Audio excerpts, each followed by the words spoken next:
মায়ের বুক ফাটা আর্তনাদে ভারী ঝিনাই নদীর পার। নিখোঁজ সন্তান কুলসুমের নিথর দেহ ফিরে পেলেন মা। শনিবার সকাল থেকে নদীর বিভিন্ন পয়েন্টে দ্বিতীয় দিনের উদ্ধার অভিযানে নামেন ফায়ার সার্ভিসের ডুবুরি দল। এক পর্যায়ে নিখোঁজ কুলসুমের লাশ দেখতে পান তারা। উদ্ধারের পর হস্তান্তর করা হয় পরিবারের কাছে। এই নিয়ে 4 শিশুর লাশ উদ্ধার হলো। তবে এখনও নিখোঁজ রয়েছে বৈশাখী নামে আরেক শিশু। প্রখণ্ড তাপমাত্রা ছিল, যার ফলে তারা ছোট ছোট বাচ্চা নদীতে আসছে গোসল করার জন্য। পানির স্রোতে তারা এসে গেছে। বাপ মা তো কান্দে কান্দে মরবো, জীবন আর আসবো না। কত দুঃখ কষ্ট মানুষ করে, কত কিছু ঘর বাড়ি করে কাজ নাই, কি করলো, সব ফুরাই গেল।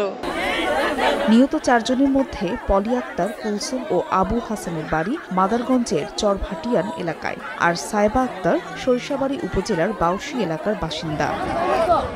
শুক্রবার বিকেলে ঝিনাই নদীর আনারবাড়ি ঘাটে গোসল করতে নামে 5 শিশু। এই সময় পাড়ে বাঁধা নৌকায় খেলতে গিয়ে ডুবে যায় সবাই। রাতেই 3 শিশুর লাশ উদ্ধার করে ফায়ার সার্ভিসের ডুবুরি দল। সময় সংবাদ, জামালপুর।